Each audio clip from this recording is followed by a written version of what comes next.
along the lines of activism for the liberation of Black and brown people.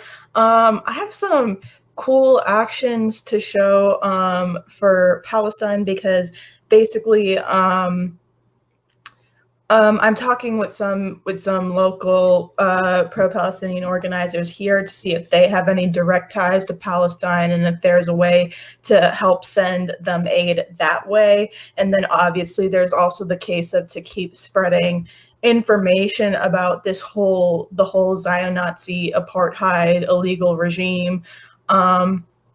But there's another wave of actions that's coming up in support of Palestine that I think is really cool. So the first one we saw a couple days ago, we saw how they did this. Viva, viva Palestina!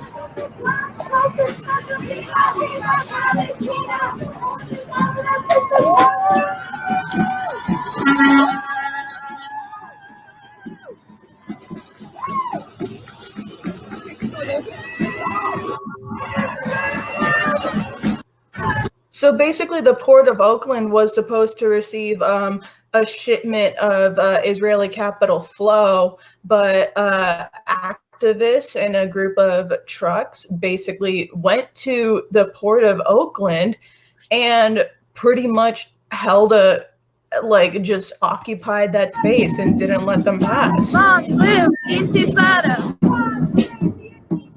Long live the Intifada!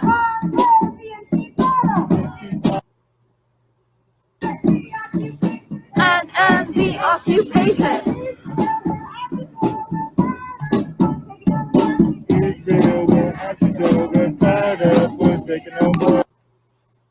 And then, basically they were able to shut down a terminal of the port for the morning with a team of activists and trucks.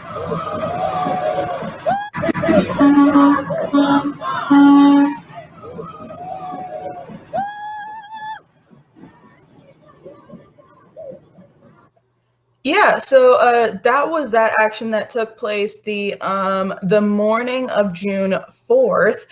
And then I have almost an even more like almost hardcore one, I guess you could call it, to show, which took place more recently. This is from today, in which a group called Palestine Action basically occupied a factory for Elbit, which I can read the description here. At 4:30 a.m. this morning, Palestine Action stormed, scaled, and occupied the Runcorn Factory of APPH, a Canadian-owned aerospace company which manufactures military technology and landing gear for Elbit Systems' drones. The company supplies components for drone construction at sites in Leicester and Shenstone, producing crucial technology and hardware for Israel's drone fleet.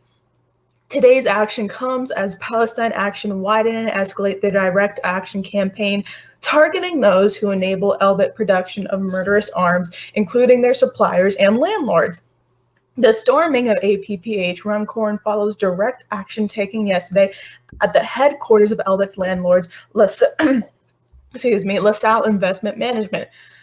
And so far, activists have broken into the factory to dismantle the drone and aircraft machinery, have destroyed property, including floodlights, ventilators, windows, and cameras, have sprayed blood red paint across the premises, and are currently occupying the roof to prevent operations at the site. And you can see a picture of it there where obviously you see the blood they smeared along it. Palestine Action have taken control of Runcorn Factory, a supplier of Elbit's drone technology, which are used to bombard and surveil Palestinian civilians before entering the global market, sold as quote-unquote battle-tested to repressive regimes across the globe, one of those being Azerbaijan and their genocidal war against Armenia as well. Today's action follows the targeting of Elbit's landlords LaSalle in London yesterday morning. Palestine's action campaign to shut Elbit down will continue to escalate and expand and targeting all those complicit with and profiting from Elbit's arms and technology. Palestine Action will be targeting all firms which had dirtied their hands by partaking in Elbit's business of bloodshed, Israel's war crimes, and Elbit's production of drones. To facilitate these, rely on thousands of complicit suppliers, landlords, shippers, financiers, and more for their effective operations. It should be clear by now that we will not rest until Elbit is shut down, making the choice clear for all complicit firms. Cease dealing with Elbit or get shut down along with them. By shutting down a key supplier of Elbit's drone technology, Palestine Action have broken another link in the global drone supply chain, halting the flow of combat drones to Israel, where they would be used to repress, surveil, bombard Palestinian civilians in Gaza and occupied territories. Activists occupying the site are intended to be disruptive as possible, having broken into the factory, dismantled machinery, destroyed property, including smashed floodlights, ventilators, windows, and cameras, sprayed blood red paint over buildings, and taken control over the roof to prevent operations. Today's actions seek to ensure APPH are unable to continue their participation in the production of drones for Israel's war crimes. Now, real talk, I'm not losing any sleep over their destroyed property, but obviously, because we're on YouTube, no, you guys, don't do that. Because we're on YouTube, I guess I have to say that. But also, real talk, not losing sleep over that. This is going to be this is just a part of series of global actions taking place. Sorry, I can't talk right now. Taking place to mess with the war machine in Israel, to mess with key suppliers of Israeli capital and drones and other war technology and surveillance tech. I don't want to give away too much. Just because, for safety purposes of organizers down here, but I have been talking to them. There will be some BDS actions taking place in South Florida, targeting funders of the Israeli settlements, and I don't want to go too much into that just because it's not fully public yet. But yeah, so that's the kind of the latest wave of actions taking place to really get at the Israeli war machine. And yeah, so an overview of that.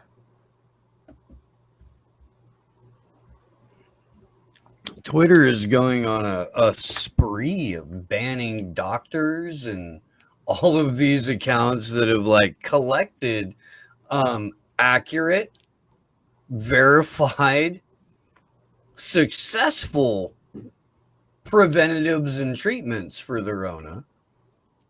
Every time, and this directly relates to what you were just talking about, Jones. Every time an activist organization like Palestine Action starts to get some traction, every time they start to get their name out and see successes in their actions, there's always a massive wave of social media censorship that just kind of swoops down all over them.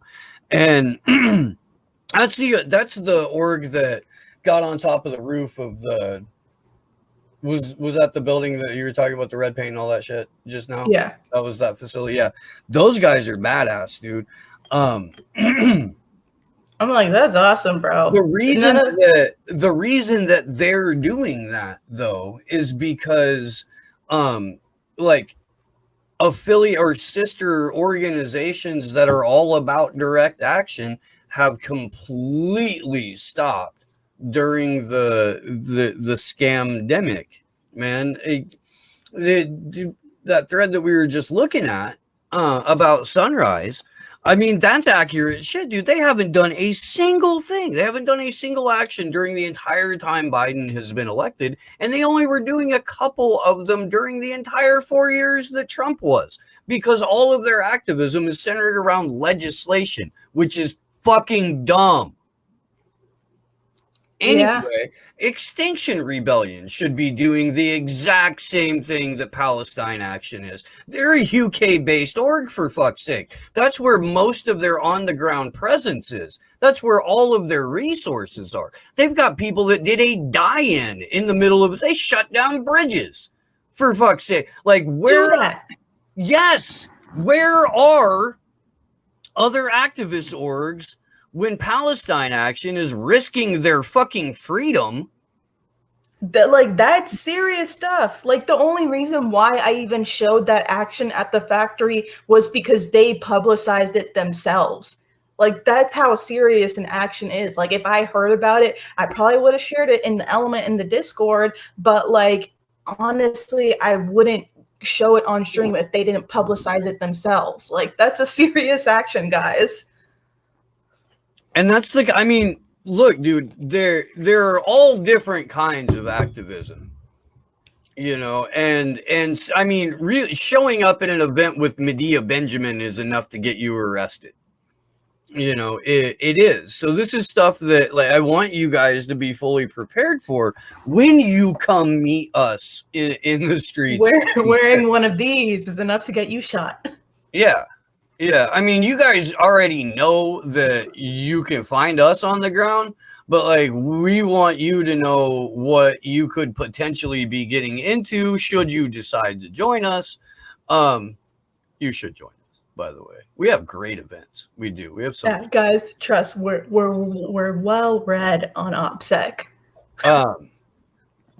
But it is, man. There's a certain amount of risk that you take going to any protest, and when you evolve in your activism, there's substantially more risk every time you go to an action, to the point to where, like, you don't bring your phone anymore. You don't bring any identification unless you absolutely have to. You make sure you have enough cash in order to get some commissary if you get locked up. You make sure you have a change of clothes. Know your lawyer's number by heart. Yeah. Or at least know of a lawyer's number by heart if they're not yours. Get familiar with the local bail fund. Yeah. Go find your National Lawyers Guild in your town, you know, your area.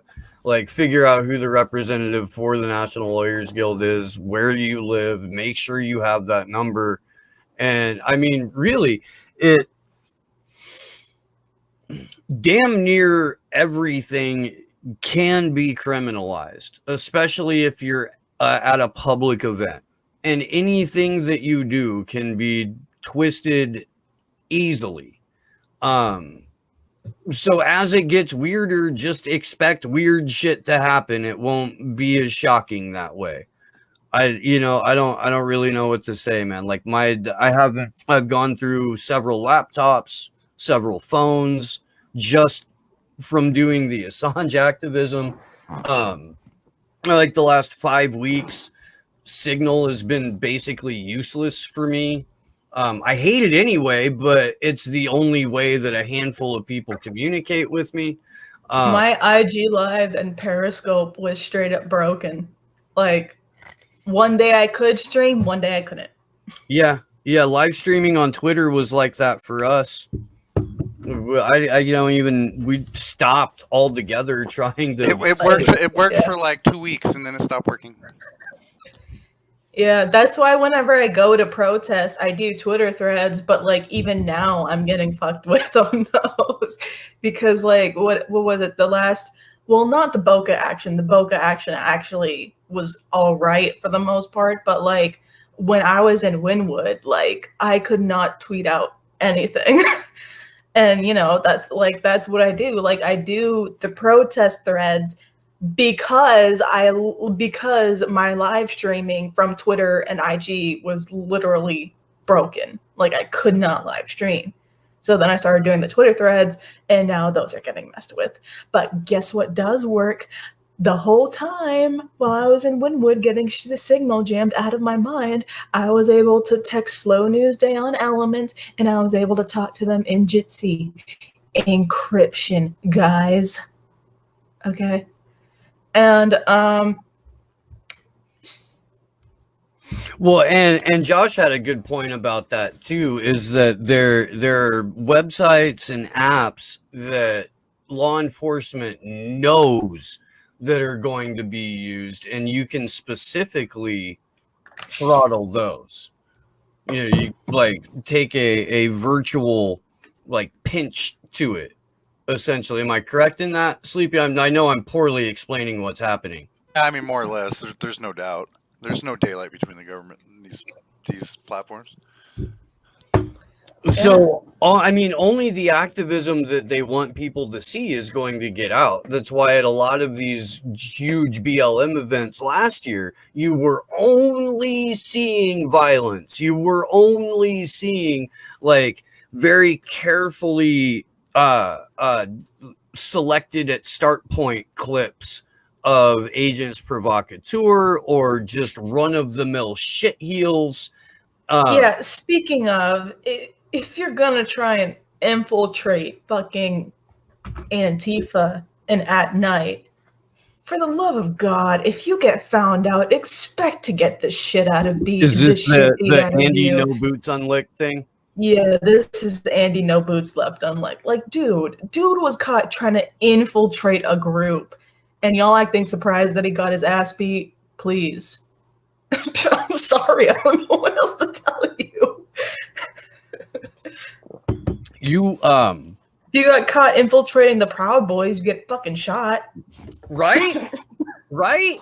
You know that if you're putting on a costume to go fight somebody else in a costume, that if you try to put on the other team's costume and go infiltrate them, they're going to react violently. Like, why would you act surprised or be like, this is proof that they're violent? I directly provoked them by fucking pretending to be one of them for the sole reason to discredit them. I can't believe they're angry.